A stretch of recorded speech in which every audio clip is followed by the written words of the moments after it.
So you become the priority fill. You become the priority resource, and you are the president's button. Hey, we're in an emergency. We need this asset. We need this capability. And so you are on that recall status, and everyone else exists to support you when you're the supported command. Well, one of the things, my exposure being involved there was that blew me away was the capability and assets. Yeah. I mean, what makes it a unit like that classified as tier 1 or SMU, a special missions unit? It's the capability, right? Yeah. That's what classifies it. It's a great question. It's a doctrinal term. It's something about being. It becomes a priority manned, equipped, and funded unit. Like in the Navy, we call it a CNO Priority 1 command, where hey man, they get pick of the litter. If they decide, if that command decides we want this person, you're going there. Right. Assuming you say, you can't be forced to go there, so you become the priority fill. You become the priority resource. And you are the president's button, hey, we're in an emergency. We need this asset. We need this capability. And so you are on that recall status, and everyone else exists to support you when you're the supported command. And they have everything in-house there. I mean, not at DEVGRU proper, but within the JSOC enterprise. Yes. Right. And that's what impressed me too, is it's not just the SEALs. You even talk to the guys who did the UBL raid, and they'll be like, yeah, man, it was like any other night on any other target, just happened to be where it was and who it was for. It's all the other assets that rally there to get the shooter to the X. I saw that once where we were looking at a hostage rescue operation, and I happened to be the operations officer at this time. So I had to pull together all the assets and the resources and come up with the plan. And we sent out like an email like, hey, this is going to be a time sensitive thing. If it gets approved by the president, we need a call to planners like now.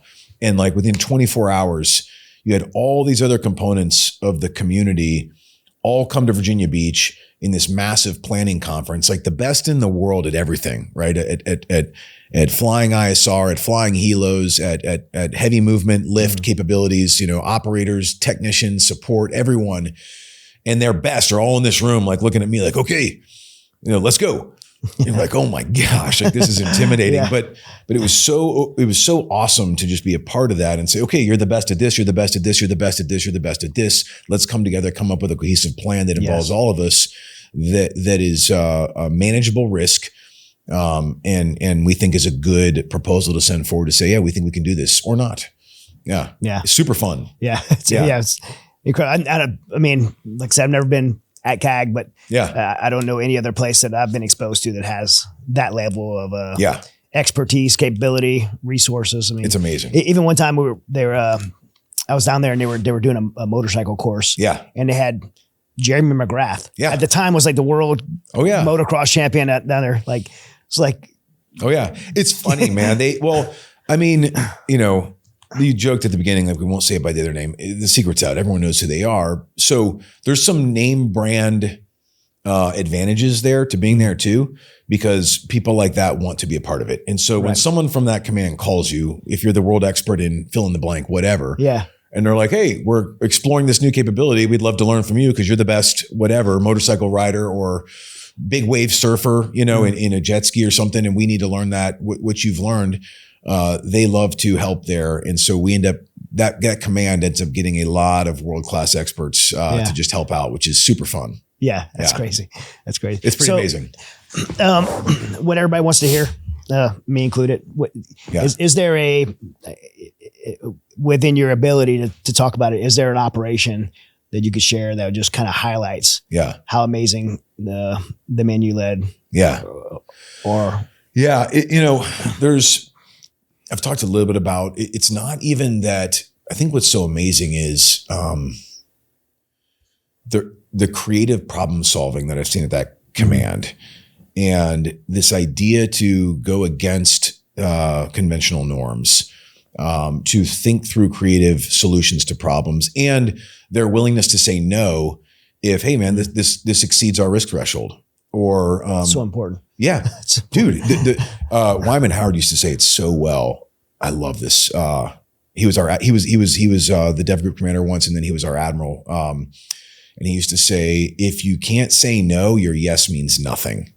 And I was like, daggum, I like that. And that's one thing that place is really good at. And I've talked about that in some other forums. So that's more than just their tactical expertise. That's the stuff that impressed me the most, was the professionalism to be able to say no or not yet, or we need to develop that capability before we get to yes.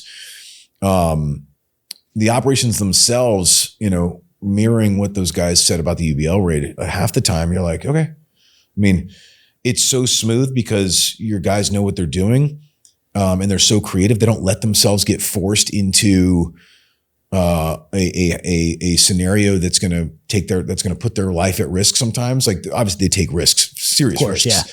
But it's stuff I can't get into details because it'd be like, well, you're exposing a TTP. But it's like, whereas someone else would be like, well, I guess that bad guy's in that room. We got to go through that door. Do you? Mm-hmm. Or are there other solutions? What are some other options we might have? Let's take a tactical pause. Let's take a knee outside the target. We got all the time in the world right now. Let's solve this problem. Do we have a dog? Do we have robotics? Mm-hmm. Do we have demo?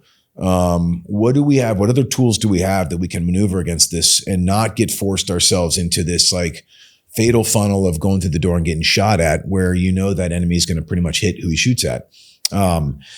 So that is what blew my mind the most, was just, and it never ceased to amaze me. That's experience that does that, right? It really is. I remember back in 2004, if there was a bad guy in the room, they're blowing the door, they're going in the room and getting in a gunfight. But then after a few years, it was like, why don't we just call them out? Call out. Yeah, and that became, right. And that became a tactic, right? They're like, and it's funny because in war, it's so high stress. It's so intense. These novel ideas, which sometimes like some guy will think of something and everyone looks around like, how come we didn't think of that sooner? Exactly. Like, we've been doing this for a long time.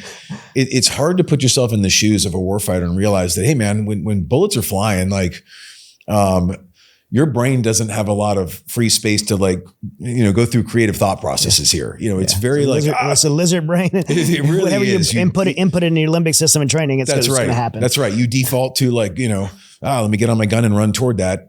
And so the discipline and the maturity to do I have to run in there right now, or can we wait a few minutes? What's my decision space right now? That's what blew me away. And that only comes with maturity. It only comes with experience. And it comes with, unfortunately, a lot of Purple Hearts, because that's how we learn these things in war. Like, why did we do it that way? That dude didn't have to get shot up. We could have done it this way and that wouldn't have happened. Mm-hmm. Let's start doing it that way, or at least try it, see what happens. So I saw with them a very a willingness to experiment on the battlefield, which was fun.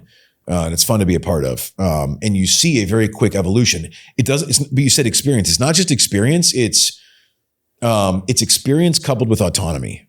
It's dudes feeling like they have the autonomy to try that. Which is very unique at that command. Very unique. I mean, I remember one guy, we had these old systems, you remember, it was like inside the vehicles, laptops with wires and cables and antennas hooked to comms and batteries. And it was this monstrosity of just junk just to get a laptop with your nav plan up on it, with real-time movement, in a sense, what we do now on our iPhones, right? Mm-hmm. Yeah, you pull up Apple Maps or Waze.